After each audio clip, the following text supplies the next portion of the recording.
Olha, eu estou aqui no meu gabinete nesse fim de tarde desta segunda-feira no Senado Federal. O movimento hoje aqui é fraco, mas do outro lado da rua, ali no Palácio do Planalto, certamente muita apreensão. E a notícia de hoje, a que impactou mais e que foi mais discutida aqui no Senado, pelos poucos oradores que compareceram, foi exatamente essa mudança no ministério do presidente Temer. A indagação que eu fiz aqui é: ele nomeou um novo ministro da Justiça ou um novo advogado de defesa? Porque essa pergunta é necessária que seja feita. O presidente tem o direito de se movimentar, de articular para se fortalecer diante da ameaça que pesa sobre ele de ter que renunciar ou de ter que ser cassado no Tribunal Superior Eleitoral ou em razão dos processos de impeachment que estão sobre a mesa do presidente da Câmara dos Deputados.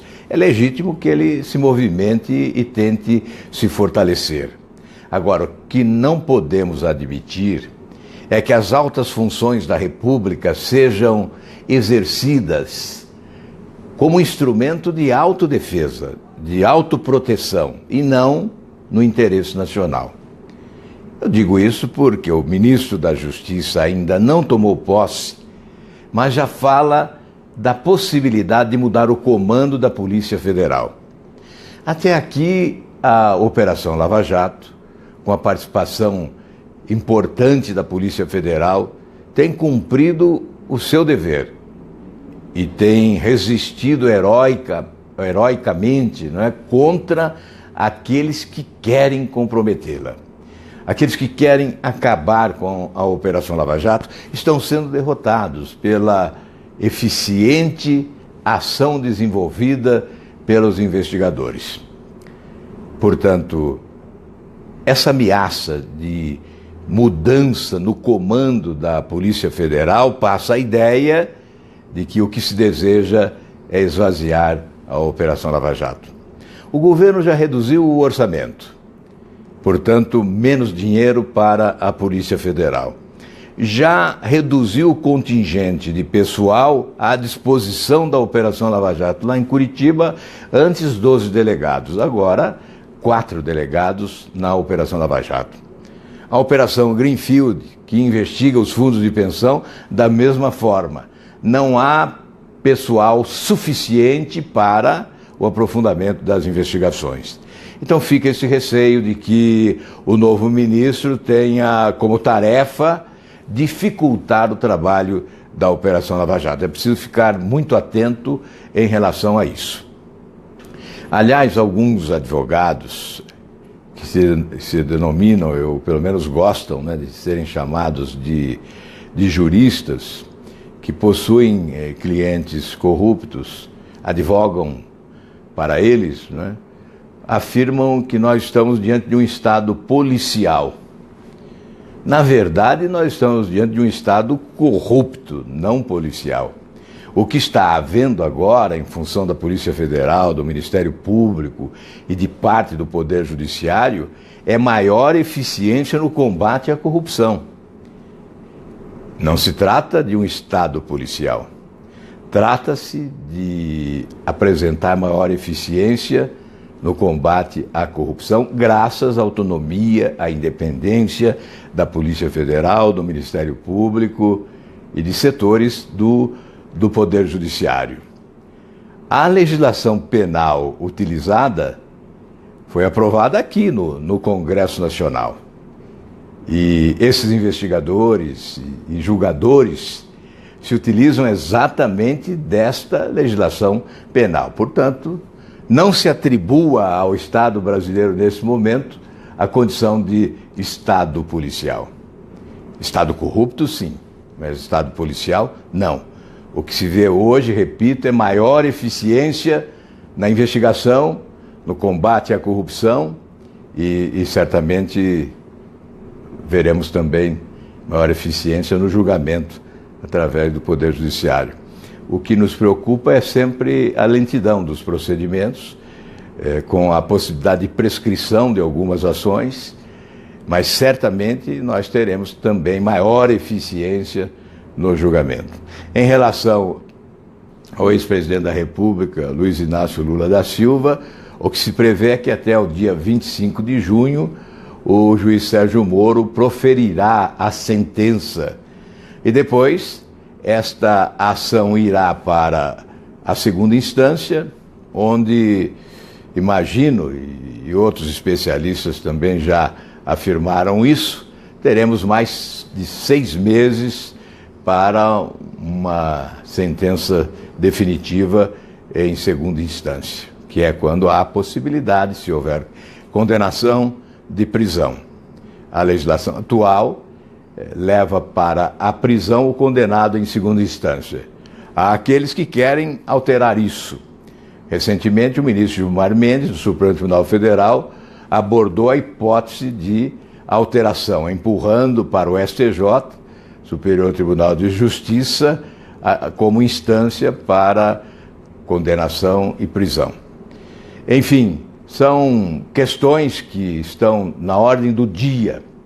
E amanhã, já que nós estamos falando em combater a corrupção, às 16 horas, provavelmente, a partir das 16 horas, na ordem do dia, no plenário do Senado Federal, esperamos votar terminativamente no Senado o fim do foro privilegiado. Essa proposta de minha autoria, que vem de 2013 e que está agora vivendo os últimos momentos de tramitação. Nós tivemos, é bom reconhecer que na última semana, aquela manifestação de violência aqui em frente ao Congresso Nacional tirou o clima para a votação da matéria. Então ficou para amanhã. Algumas emendas foram protocoladas. Elas não deveriam ser acolhidas sequer, porque elas ferem o regimento, elas afrontam o regimento da casa. Mas se forem submetidas, teremos que rejeitá-las, já que alteram o conteúdo da nossa proposta. O que querem essas emendas? Eliminar o dispositivo que incluímos, que diz respeito à prerrogativa que tem o Poder Legislativo de convalidar ou não a prisão de parlamentar, como ocorreu recentemente no caso do senador Delcídio. O Senado teve que votar depois de decretada a prisão dele. Com a nossa proposta, isso não ocorrerá mais. E com a emenda querem manter essa prerrogativa. Há também, atualmente, um dispositivo que permite à Câmara e ao Senado suspender ações penais em curso contra parlamentares. A nossa proposta também elimina. A emenda que apresentaram quer preservar.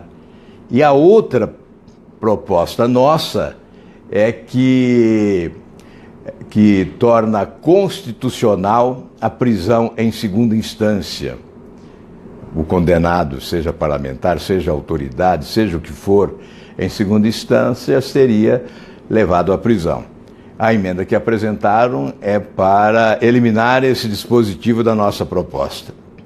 Em primeiro turno, houve a aprovação, unânime, inclusive, 75 votos a 0, porque poucos sabiam da existência desses dispositivos que incluímos no nosso projeto.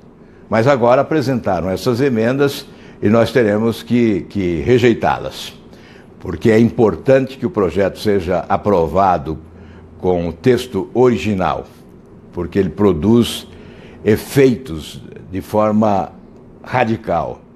Acaba com o foro privilegiado de todas as autoridades brasileiras, e são mais de 45 mil. Aliás, de todas não, porque houve uma emenda aprovada na Comissão de Justiça em última hora, e ela permanece, que confere foro privilegiado ao presidente da República, presidente do Supremo Tribunal Federal, presidente da Câmara e presidente do Senado. Apenas essas autoridades manteriam o foro privilegiado durante o exercício da função na presidência. Mas é um grande avanço, é um avanço, como nós já dissemos várias vezes, civilizatório.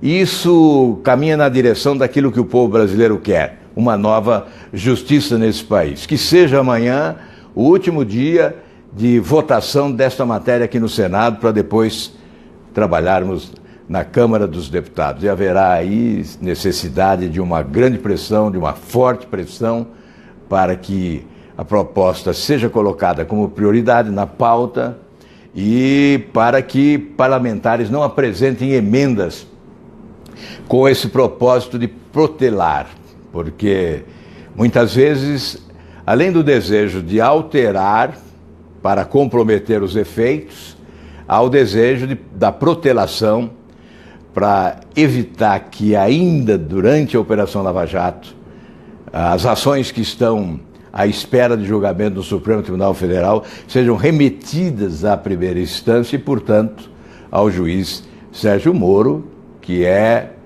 o terror para os políticos corruptos desse país. Muito obrigado a você, vamos aguardar amanhã. Certamente será um dia cheio aqui, porque teremos a reforma trabalhista também na Comissão de Assuntos Econômicos, logo pela manhã. Certamente haverá resistência dos opositores à reforma trabalhista, dos defensores do imposto sindical, por exemplo, obrigatório, impositivo, mas amanhã esse assunto estará na pauta da Comissão de Assuntos Econômicos, em que pese a crise política, especialmente ali do outro lado da rua, no Palácio do Planalto, o Congresso pode sim e deve continuar votando as matérias importantes. Muito obrigado a você e até amanhã.